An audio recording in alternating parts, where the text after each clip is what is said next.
अस्सलाम वालेकुम। आज चूँकि हमने देखा कि आपका जो क्लास का वर्क है वो बहुत तेज़ी से आगे जा रहा है, तो लिहाजा हमने ये कहा कि अभी जो हमारा पेंडिंग वाला टॉपिक है इसको अभी हम इसको वहीं पॉज़ करते हैं, क्योंकि इसको हम बीच के रिकॉर्डेड लेक्चर में डालेंगे। और अभी जो करंट आपका क्लास में जो काम चल रहा है ना, आप उसके अकॉर्डिंग बिल्कुल अपने आप को उसके बराबर का लेके आएँ, वरना आप पीछे हो जाएंगे, क्योंकि बीच बीच में आपके एमसीक्यूज़ और सीबीटी वगैरह होते रहते हैं, तो फिर आपको मुश्किलात दरपेश होंगी। लिहाजा आज हमने एक टॉपिक का इंतखाब किया है और इसका ये रिकॉर्डेड लेक्चर हमने तैयार किया, और वो है हमारे पास रेडियस एंड डायमीटर। बेसिकली इस लेसन के अंदर ना तीन ही चीज़ें डिस्कस की गई हैं, रेडियस, डायमीटर और सरकमफेरेंस। ये तीन चीज़ें। अब बताए, इन तीन चीज़ों को अगर आप अच्छी तरह से कर लेंगे ना, तो अल्टीमेटली आपका ये वाला लेसन कंप्लीट है। और जितना आज की रिकॉर्डिंग मेरी पूरी कंप्लीट है रेडियस, डायमीटर और सरकमफेरेंस के हवाले से। सही है ना। यहाँ देखें आप, ये एक सर्कल मैं बना रही हूँ, अगर आप कॉन्सेप्ट समझ लेंगे ना तो फिर आपको बहुत आसान है। हम कंपास रखते हैं, ठीक है, फिर हम सर्कल बनाते हैं, but at this time I have no compass, तो मैंने सर्कल बनाया इस तरह से। ये देखें, ये हमारा होता है डायामीटर लाइन, ठीक है, और ये होता है हमारा रेडियस। रेडियस जो होता है ना, एक्चुअली ट्वाइस होता है। डायमीटर अगर आपको निकालना हो, ट्वाइस ऑफ रेडियस होता है, ठीक। तो कहने का मतलब ये है कि डी किसके बराबर होगा, 2r के। ये चीज़ आपने याद रखनी। अब जब आपके पास एक चीज़ आ गई ना, अब किसी किसी सवाल में वो आपसे कहेंगे भाई डायमीटर निकालें, किसी सवाल में कहेंगे वो आपसे रेडियस निकालें, तो आपको परेशान होने की ज़रूरत नहीं है। जो आपका फार्मूला है उसी से ही निकलेगा। ये फार्मूले होते हैं, इन फार्मूलों की मदद से आपने सारी चीज़ें निकालनी है।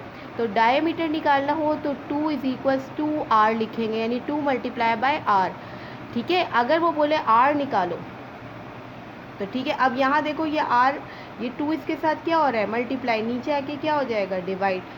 तो रेडियस निकालने का फॉर्मूला होगा r is equal to d upon 2। ये आपने याद रखना है। अगर ये आपको याद होंगे ना, तो ये वाला लेसन आपके लिए बहुत आसान है, ठीक है। और याद नहीं होगा तो फिर ज़ाहिर है आपको मसला होगा। और डी किसके बराबर होता है, 2 आर के बराबर होता है, ठीक। मेरे ख्याल से मेरे पास आपकी इमेज में ना क्लियरली पेज नंबर शो नहीं हो रहा, लेकिन फिर भी मैं अपने आइडिया से लिख रही हूँ। पेज नंबर आई थिंक ये 614 है हमारा। तो उसमें एक एग्जाम्पल नंबर 1 दी हुई है। एग्जाम्पल नंबर 1 है, the diameter of a circle is 14 inches. एक सर्कल है, उसका डायमीटर कितना है, 14 इंचेस है। आपने निकालना क्या है, फाइंड द रेडियस। आपको रेडियस निकालना है, बहुत आसान है। अब जहाँ इन्होंने लिख दिया फाइंड, तो इसका मतलब अब रेडियस निकालना है, तो कौन सा फॉर्मूला लगेगा, ये वाला लगेगा। आप सोल्यूशन की एडिंग डालेंगे। पहले आप ये देखो आपको गिवन क्या है, गिवन क्या है आपके पास, डायमीटर। डायमीटर को किससे ज़ाहिर करते हैं, डी से। किसके बराबर है, 14 इंचेस के बराबर है। सही है। निकालना क्या है, फाइंड का मतलब होता है मालूम करना। क्या चीज़ मालूम करनी है, रेडियस। इसके बराबर है आर, क्वेश्चन मार्क डाल दो। अब आर का फॉर्मूला क्या होता है, r is equals to d upon 2, ठीक है। Then r is equal to d की वैल्यू रख दीजिए 14 अपॉन 2। अब देखो कैंसिल हो रहा है, ये 2 1 ज़ा 2, 2 7 ज़ा 14। तो रेडियस क्या आ गया हमारे पास, radius of a circle is 7, ठीक है ना, 7 इंचेस। ये आपके पास क्या आ गया, रेडियस आ गया। इसी तरह से हमारे पास एग्जाम्पल नंबर 2 भी है। अब मैं एग्जाम्पल नंबर 2 आपको क्यों बता रही हूँ, मैं एग्जाम्पल नंबर 2 आपको इसलिए बता रही हूँ क्योंकि देखिए, एक एग्जाम्पल में इन्होंने डायमीटर निकालना सिखा दिया आपको, दूसरी एग्जाम्पल में वो आपसे पूछ रहे हैं कि आप रेडियस निकालना सिखाएं।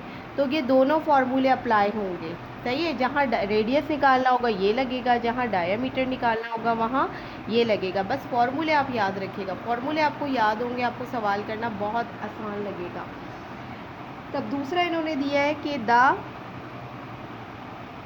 मेरी कोशिश है कि आपको बहुत आसान तरीके से बताया जाए ताकि आपके बिल्कुल समझ में आ जाए। और ये मैं आपको बता दूं कि ये एक ऐसा पोर्शन है सब्जेक्ट का, और ये एक ऐसा पोर्शन है आपके कोर्स आउटलाइन का जो एग्ज़ाम में पूछा ज़रूर जाएगा। तो इसमें तो कोई शक ही नहीं है कि ये आपके किसी भी MCQs का या किसी भी एग्ज़ाम का हिस्सा ना बने। तो इसे तो आपने इसी वक्त बिठा लेना है अपने जहन के अंदर। The radius of a circle is a 8 feet. Find the diameter. जहाँ फाइंड लिखा हो ना, इसका मतलब वो चीज़ आपको निकालनी है। सोल्यूशन की हेडिंग डालिए। देखो गिवन क्या है, गिवन क्या दिया हुआ है, रेडियस कितना है 8 फीट, तो r is equal to 8 feet आ गया। निकालना क्या है, फाइंड किसके साथ लिखा हुआ है, डायमीटर के साथ, d निकालना है। तो d का फॉर्मूला कहाँ है हमारे पास, ये रहा 2r। 2r का मतलब क्या है, 2 मल्टीप्लाई बाय r, तो 2 इज मल्टीप्लाई बाय 8, तो क्या आंसर आ गया हमारे पास 16 feet. So the diameter of a circle is 16 feet. Clear हुई ये बात। तो देखें ये इस तरीके से होगा, कोई भी मुश्किल नहीं है। इसके बाद जो आपका होमवर्क है इसका, इस वाले टॉपिक से रिलेटेड जो आपका होमवर्क प्लान है वो है गॉट इट। ठीक है, और गॉट इट में आपने कितना करना है, A B C और D, ये काम आपको करके ज़रूर दिखाना है। देखें मैं इसीलिए करवा रही हूँ ताकि आप जो है वो क्लास के लेवल के बराबर आ जाएं। जो लॉसेस आपके हुए हैं एक दो ऑफ करने के, वो भी आपके कवर हो जाएं। ठीक है ना। तो ये तो हो गया हमारा रेडियस और डायमीटर। होपफुली ये आपको अच्छी तरह समझ आ गया होगा। अब हम एक और टॉपिक है इसके अंदर, ठीक है ना, सरकमफेरेंस का। अब हम सरकमफेरेंस की तरफ आते हैं।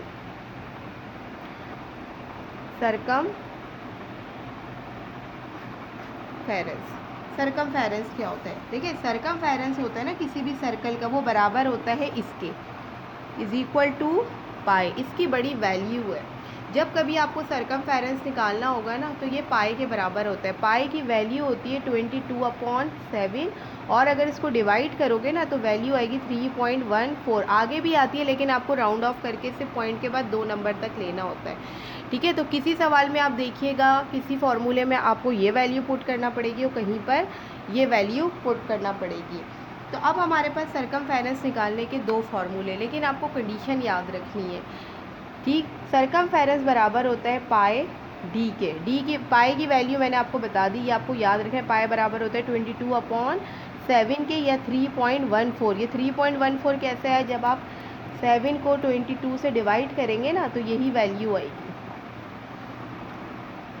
अगर सवाल में डायमीटर गिवन हो तो फिर ये वाला फॉर्मूला लगेगा, इफ़ डायमीटर इज गिवन। सही है, अगर डायमीटर गिवन हो तो ये वाला फॉर्मूला लगेगा। अगर डायमीटर गिवन ना हो तो आप कौन सा फार्मूला लगाएंगे, यहाँ पर 2πr। ठीक है, इफ़ रेडियस इज गिवन। मैं फिर रिपीट कर रही हूँ, इस पॉइंट को याद रखिएगा क्योंकि अक्सर स्टूडेंट कंफ्यूज हो जाता है कि और का मतलब होता है या। देखो सवाल के अंदर अगर डायमीटर है तो आप बोलोगे यार सरकमफेरेंस के फॉर्मूला तो 2πr है, r दिया हुआ इसमें d तो है ही नहीं। तो आप याद करें कि सरकमफेरेंस पाई d के बराबर भी होता है। तो अगर किसी सवाल में डायमीटर गिवन हो तो पाई d से निकालेंगे, रेडियस गिवन हो तो 2πr से निकालेंगे। यहाँ पर देखें एग्जाम्पल नंबर 3 है, ये मैं सॉल्व करके दिखा रही हूँ आपको। फाइंड द circumference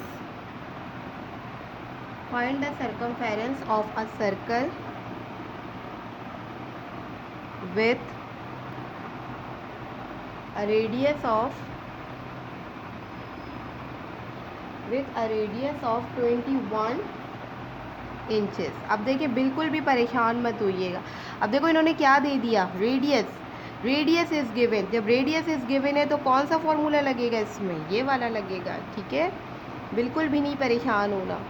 क्या लगाएंगे, 2π और r, then c is equals to 2। अब पाई की वैल्यू क्या है, मल्टीप्लाई 22/7। ये सब आपस में मल्टीप्लाई हो रहे हैं, 2 मल्टीप्लाई पाई मल्टीप्लाई r, और r कितना दिया हुआ है 21। अब जो कैंसिल हो रहा है वो कैंसिल कर दें, 7 1 7, 7 3 21। बाकी इन सबको मल्टीप्लाई करें रफ में। ये देखें 22 को 3 से मल्टीप्लाई करें, 3 2 6, 3 2 6। फिर ये 2 बचा, 2 से मल्टीप्लाई करें, 2 6 12, 2 6 12 और एक ये 13। तो आंसर क्या आ गया हमारे पास, सरकमफेरेंस क्या आया 132। समझ आई बात। ये वो है कि जब आपके पास रेडियस गिवन हो तो फिर आप ये लगाएंगे। क्लियर हो गई बात। इसका भी जो होमवर्क है आपका वो है गॉट इट, ई और एफ, ये आपने करना है, ठीक है ना। इसके बाद हमारे पास जो इसी से रिलेटेड पाई डी वाला एक क्वेश्चन गिवन है, आई थिंक ये पेज नंबर 616 के ऊपर है।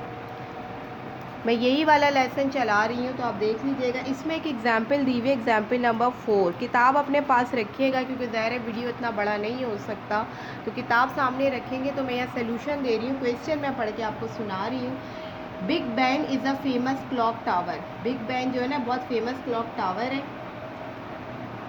लंदन इंग्लैंड का। The diameter of a clock face is 32 feet. वो कह रहा है डायामीटर कितना है इसका, 32 फिट। आप किताब से ज़रूर सवाल पढ़ेंगे, किताब सामने नहीं होगी सही समझ आएगा। 23 है, 32 नहीं है, 23 फिट है। Okay, find the circumference of the clock. आपको क्या निकालना है, सर्कमफेरेंस ऑफ द क्लॉक निकालना है। तो अब यहाँ कंडीशन देखो, क्या यहाँ रेडियस गिवन है, नहीं है, ठीक है। तो यहाँ पे सर्कमफेरेंस का कौन सा फॉर्मूला लगेगा, पाई डी, समझ रहे हैं। Then C is equals to pi की वैल्यू क्या है, अब आपकी मर्ज़ी आप 22/7 लिखो या आपकी मर्ज़ी आप 3.14 लिखो, जो आपका दिल करे। आपको सिर्फ मल्टीप्लाई करना है, ठीक है। इन दोनों को मल्टीप्लाई करेंगे तकरीबन मेरे ख्याल से 72.2 वैल्यू आएगी। राउंड ऑफ कर दीजिएगा इसको, जो भी आंसर है, यानी ये आपस में मल्टीप्लाई हो रहे हैं। अब आपकी, मैंने कहा ना आपकी मर्ज़ी आप 22/7 लिखो, तो फिर आप मल्टीप्लाई करके डिवाइड करोगे। अगर आप चाहो डायरेक्ट 3.14 भी लिख सकते हो। इन दोनों को मल्टीप्लाई करें तो आपके पास इसका सर्कमफेरेंस निकल जाएगा। इसके बाद इसका आपको होमवर्क में गॉट इट, जी मैंने आपको दिया। इसके अलावा आपका जो होमवर्क है और है वो, ताकि आपकी इस पूरा लेसन आपका, मैंने एक ही रिकॉर्डेड लेक्चर में मैंने आपसे पहले ही डिस्कस कर दिया था कि देखें मैं अब थोड़ा सा लेक्चर बड़ा करके भेजूँगी, काम भी थोड़ा ज़्यादा होगा ताकि आपका ये काम कवर हो। 1 से लेके 1 2 3 4 5 ये आपकी जो है वो गाइडेड प्रैक्टिस के क्वेश्चंस हैं, ये भी आपने करना है। ये सारा होमवर्क कर कर आपने मुझे क्लियर इमेज, क्लियर पेन से कीजिएगा प्लीज़, काइंडली पेन से करें। या अगर आप पेंसिल यूज़ कर रहे हो तो आप जो डार्क पेंसिल आती है ना, वो वाला ग्रेफाइट यूज़ करें आप, ताकि मुझे ना इमेज क्लियर नज़र आए, ठीक है। होपफुली ये वीडियो आपको अच्छी तरह समझ आ गया होगा। अगला जो रिकॉर्डेड लेक्चर आएगा वो एरिया ऑफ सर्कल के हवाले से आई थिंक, तो उसको मैं पहले कंटिन्यू करूँगी और फिर जब बीच में मेरा एक गैप आएगा तो उसमें मैं आपके वो जो पुराना वाला टॉपिक है उसका वीडियो बीच में डाल दूँगी, ताकि आपकी क्लास बिल्कुल लेवल हो जाएगी। तो अगर आपको इस वीडियो के अंदर किसी भी किस्म का कोई मसला आता है, कोई प्रॉब्लम आती है, पहली बात तो ये, अगर प्रॉब्लम आती है ना, आप वीडियो को बार बार रिप्ले करें। आपके पास तो इतना अच्छा अपॉर्चुनिटी है, ठीक है। नहीं समझ आता उसको कलेक्ट करें, लेकिन काम ना करने का कोई भी, करने के तो कोई भी नहीं, मतलब आप ये सोच लो कि भाई मुझे समझने, मैं नहीं कर रहा, तो करना तो है आपको, करना तो है आपको। तो लिहाजा आप माशाल्लाह अच्छा रिज़ल्ट हमें दे रहे हो, तो हमारी कोशिश है कि आप आइंदा भी अच्छा हमें काम करके दिखाएं।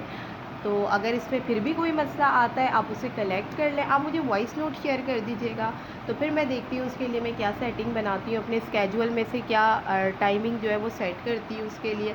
फिर ये कि कल आपका ऑफ़ आ रहा है, कल आपका फ्राइडे है, ठीक है। फ्राइडे सैटरडे आपका ऑफ़ होता है। रिमाइंडर आपको दे दूँ कि आपका उर्दू का टेस्ट है, तो उर्दू के टेस्ट की तैयारी आप रखिएगा। बंगला बंद आपको करवाया था आपके टीचर ने, उसका कंप्लीट टेस्ट लूँगी मैं, उसके हवाले से पूरी ओवरऑल तैयारी रखिएगा। तो ये मैंने आपको सारी डिटेल दे दी इस हफ्ते के हवाले से। इंशाल्लाह नेक्स्ट वीक के स्केड्यूल के अंदर हम सारा वो काम ऐड करेंगे जो कि आपका थोड़ा से क्लासेस मिस होने के लिए रह गई है। जज़ाकल्लाह।